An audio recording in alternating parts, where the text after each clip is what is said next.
All right, let's try this again.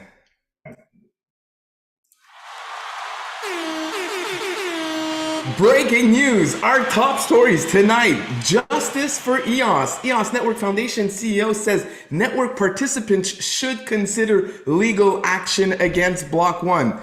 Also, the 5-year anniversary of the network is coming up, and we're highlighting some of the most memorable pieces of our history through the EOS Moments promotions.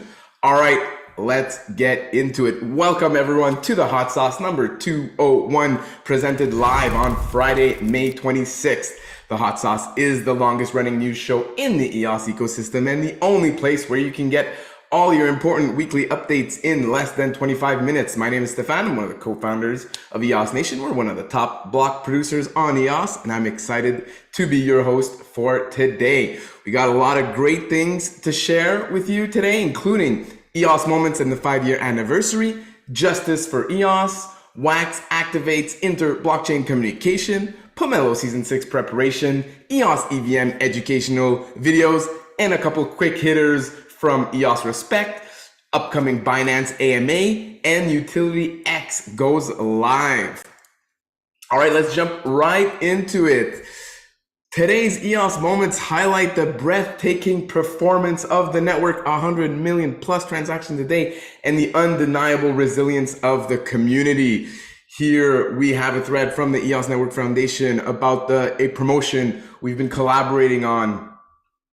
We've chosen 21 of our favorite EOS moments. We've made a nice NFT collection out of it. You can earn some EOS Moments crates for the next couple weeks. And on June 7, we invite everyone from the community to join us for a special edition of the EOS Community Fireside Chat and the EOS Moments Unpacking Party. So those of you who are able to earn some crates over the next couple of weeks, save them for the Fireside Chat, open them live with everyone, and you'll be able to earn additional prizes on top of the goodies you find in your crate. Isn't that fun? But that's not all, actually. We're sharing our favorite moments here, but we also want to hear from you, the EOS community. What's your favorite EOS moment? Was it a live event? Perhaps something on-chain that happened, or something virtual? Let us know, and we may include your response in an upcoming anniversary blog post. So we've got the Bounty Block contest, of course, for you to earn your NFTs. All we're asking for some likes, retweets, and follows. And then as well, here we have the survey. If you want to send us a written quote, let us know what your most memorable EOS moments are. We may include them in some upcoming content. All right, moving on to our next story. Yves Larose, CEO and founder of the EOS Network Foundation, recently tweeted and posted an open letter stating that he believes that EOS Network participants should consider pursuing legal action against Block One. Basically, quick recap here. Yves says that it's become apparent that B1 does not have and has never had any intentions of investing the 1 billion promised in the EOS network. Up until September 1st, 2021, EOS token holders relied on Block One promises when they purchased tokens, and therefore should take action to hold Block One to its promises. Option 1, legal action taken against Block One for failure to live up to its promises. If enough token holders are interested in making a legal claim, the EOS Network Foundation is prepared to assist in bringing EOS token holders together for the purpose of advancing a claim against Block One. And then option 2 would be a hard fork, where block producers can consider hard forking to exclude Block One owned tokens, including Bullish, from participating in EOS token trading. So those are the two options put forward from Yves and the foundation. We had a discussion on the fireside this week. There was also a lot of chatter in the chats, of course, about these options. What do you think? Are you for or against a class action lawsuit or potential hard fork? Which of these options do you prefer? Let us know in the comments. Let us know in the chats. And personally, I'd like to see a class action lawsuit. I'd like to sign up for that class action lawsuit.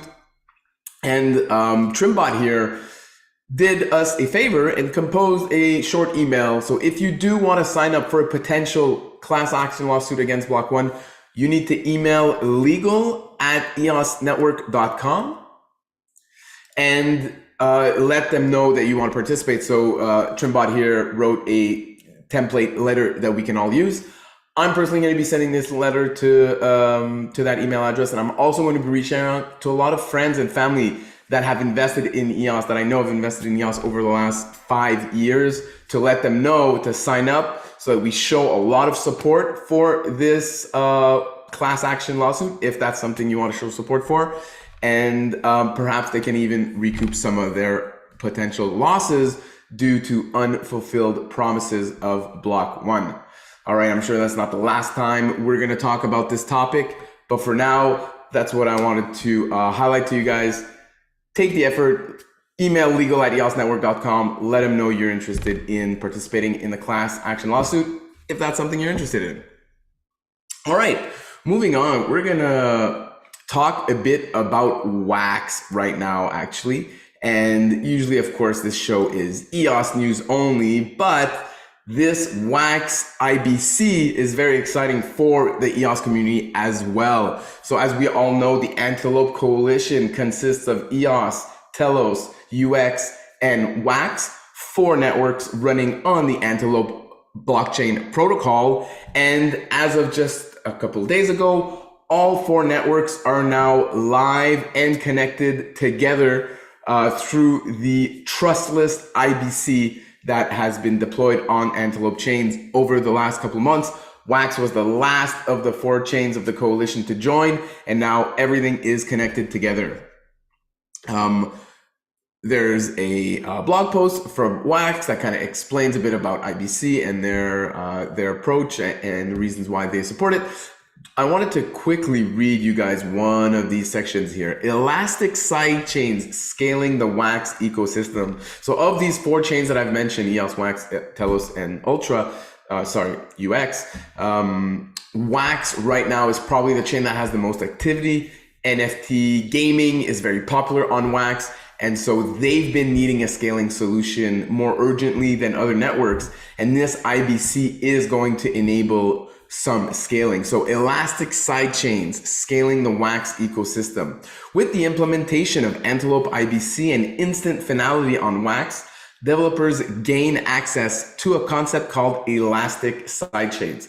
Elastic sidechains address the inevitable throughput limitations that any blockchain faces by utilizing Antelope IBC and instant finality to route transactions to parallel sidechains.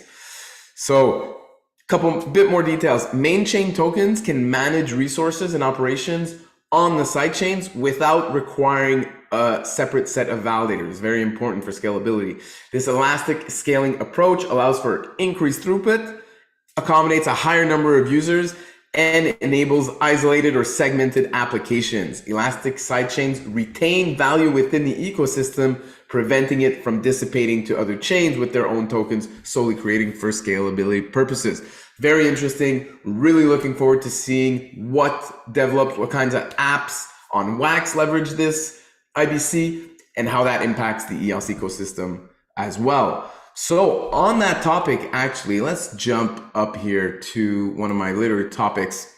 Utility X, what is this? So this was just launched yesterday. I learned about it literally 15 minutes before the show started, clicked around a bit, looks pretty awesome. Let's click around together. So Utility X Advanced Cross Call, this was developed by the UX team, formerly known as EOS Titan. Shout out to those guys. They're the ones that developed the Antelope IBC as well, or at least were a big part in working on that technology. And now they've released Utility X. All right, so what do we have in here? We can trade. So we got some AMM swaps. And then, finally, okay, so I'm not going to connect my wallets, but basically allows you to swap from one token to another on these 5 Antelope chains. I guess Utility X is this chain as well, standalone chain as well. It looks like. Again, I'm looking at this kind of for the first time with everyone, so keep that in mind. AMM liquidity pools. You can add liquidity, you can remove liquidity, you can check out your liquidity positions, of course. Kind of standard DeFi stuff, but with the added twist of Antelope IBC, allowing basically one portal to connect you to all of these potential liquidity pools across 4 chains. Very, very cool. AMM multi-swap, flexible intra-pool, multiple asset and LP swap facility. What does that mean? I'm not even sure. I'll need more time to check it out. But great looking website, very smooth. You know, wouldn't expect anything else actually from the UX team. Standard pools, what is this? Liquidity pools with standard pools. I see we got 143K of liquidity, not too shabby. 44K of volume over the 24X. UFX pools, I imagine UFX, I think, is one of their tokens. Here we can stake your blockchain resources to utility X. I think this is a stake exchange type of system, but again, I'm not even sure yet. But this looks all really cool, really well done. Bridge, here we go. We can transfer from a source chain, any one of these 4 chains, to any one of these 4 chains, allowing you to connect your wallet from each chain and transfer your tokens from one chain to the other. Very, very cool. Can't wait to get in there, get my hands dirty and play with some IBC across all these Antelope chains. Very cool. Here you go. You got your wallet section here where you can connect your wallets from these 4 chains. What is this? Resources. I'm not even too sure. And then there's some referrals. Of course, we want to refer people and get rewarded for it. So there you go. Little last minute addition to the hot sauce. Quick overview of Utility X. Looks really good to me. Good job, guys, at the UX Network for publishing what looks like, is this potentially the first app on Antelope IBC that is kind of clearly designed from the ground up, built for this IBC future that has now been activated? Maybe it is. I'm sure we'll talk about this more in the coming weeks and months. All right, and then here we go. Okay, next topic. Pomelo Season 6 just around the corner. Applications open next Wednesday. Hopefully you've started working on your draft already. If you're new to the Pomelo community, or if you want to get more familiar with how a Pomelo season develops, there's some great new content for you. The Pomelo Grants Season Handbook, your guide to what happens and when during a Pomelo grant season. So let's take a quick walk through a Pomelo grant season. Preseason, what are we doing? This is the preseason right now. Learn more about Pomelo grants, its rules and how it works. We got a bunch of content here, articles, videos, explainer videos. What is Pomelo? Pomelo rules. What's a public good? Multiple matching pools, and of course, a wiki. Of course, during the off season, you can write your grant or update an existing one. We've got some content there for you as well. We've got a post that explains your guide to a clear and direct Pomelo grant and a Pomelo grant application template as well. And then, of course, join our Pomelo Grants community socials to stay in the loop. Join the Pomelo Telegram channel. That place is always bumping. We'll be talking more about that in just a bit. Follow us on Twitter at Pomelo Grants as well. All right, season starts. Now what? Open for applications. Applications stay open for 3 weeks. Like I said, that starts next Wednesday. You should also be aware, if you send in an application, to respond to communications from the Pomelo team about your grant's status. Sometimes the Pomelo team reaches out to grant owners to let them know, hey, you need to rework your public good aspect of your grant or stuff like that. So make sure you keep an eye on your email address that you use to sign up.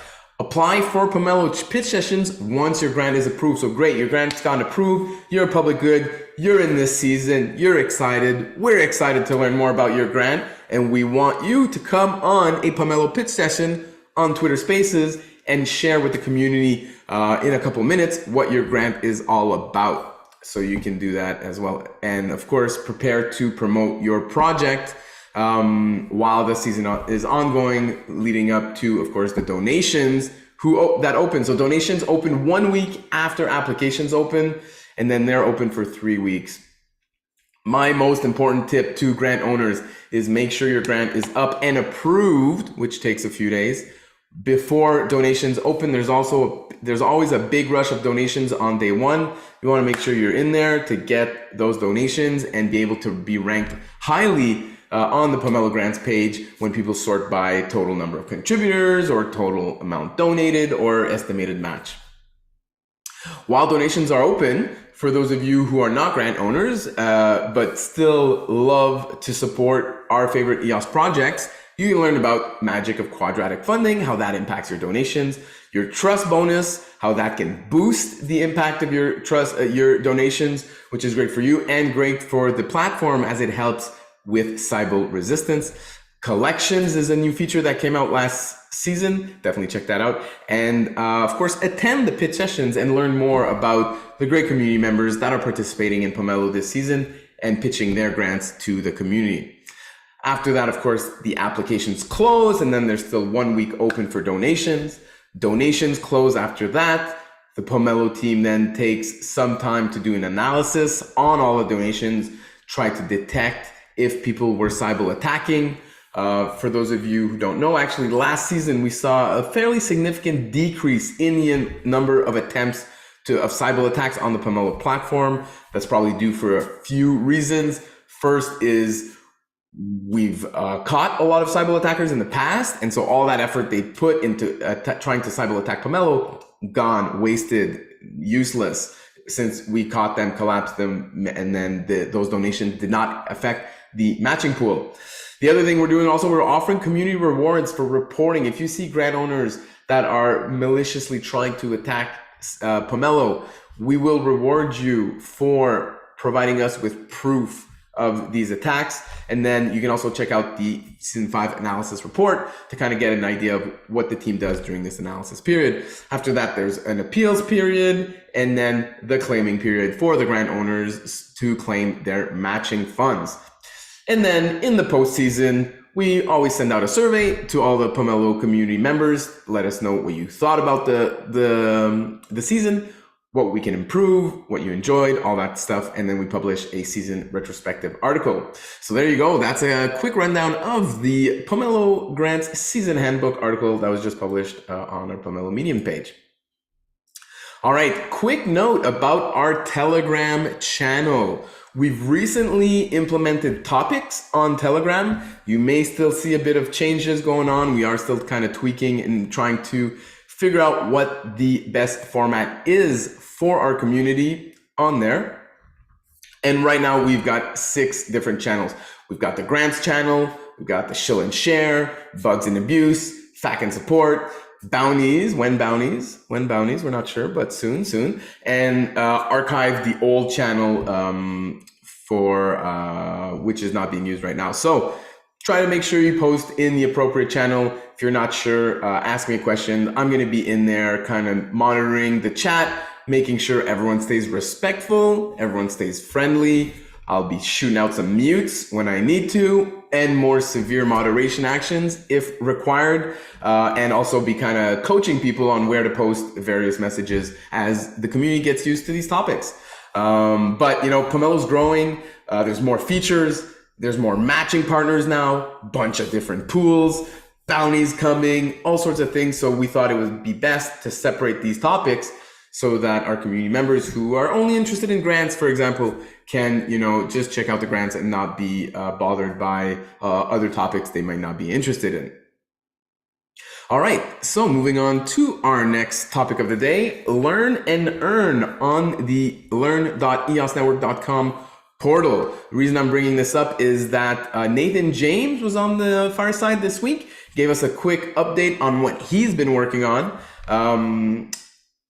Basically saying that he's satisfied with the level of documentation, written documentation that is currently up here on these Learn portals. And his preferred way to learn about coding and different programming languages is through video tutorials. So now he's going to be working on publishing video tutorials for EOS EVM.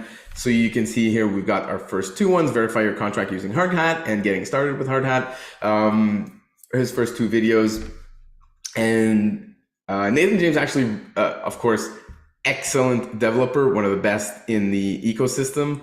Of course, anyone who's been around the community knows that. He's a great speaker when he comes on the fireside, speaks very clearly, concisely, and clearly has a lot of passion for what he does. But on top of that, he's also a great video producer. He's played around on YouTube a bit, produced some videos. So top quality stuff all around. Highly recommend you guys check him out, and highly recommend you follow him on Twitter. He's active on Twitter. Even if you're not a developer, he still posts a ton of fun stuff that I like to see. If you're an aspiring developer, definitely follow Nathan James out there, posting a lot of great links, some motivational tweets as well. And if you're an experienced developer, well, of course, you're probably already following him. All right. And here, I just wanted to, remind you guys, check out the Fireside Chat. It was a good one. Nathan James, like I said, was here at about minute 15 into the show, talking about what he's been working on. All right, a couple quick hitters here before we wrap up the show. EOS Respect had their monthly election recently. Bishop came on the Fireside to talk to us about that. If you're interested in that organization, check it out. Quick shout out to Andres Palmar, Tian, Evgeny, Haza, Nicola, and Sukanta for being the chief delegates for EOS Respect for this month. Congrats, guys, and thanks for being active contributors in the EOS ecosystem. All right, rounding up the news this week, Binance AMA coming up next week on Wednesday morning, my time. Of course, there's dollars to be won or EOS to be won. If you participate, you get your questions asked. These things are always hugely popular. As we can see, 1,000 likes, 500 retweets. Let's get it. EOS Network Foundation CEO and founder Yves Larose is going to be on, interviewed by Johan. And also, Binance recently announced a new simple earn promotion. So you complete a quiz about EOS and you received free staked EOS on the Binance platform. Very cool. This was hugely successful last time Binance ran this program, and then they're coming back for another one this time around. Very cool to see. All right, that's gonna wrap it up for yet another week of exciting news in the EOS ecosystem. Thank you for tuning in. Thank you for being part of the EOS community. And until next week, let's keep it spicy.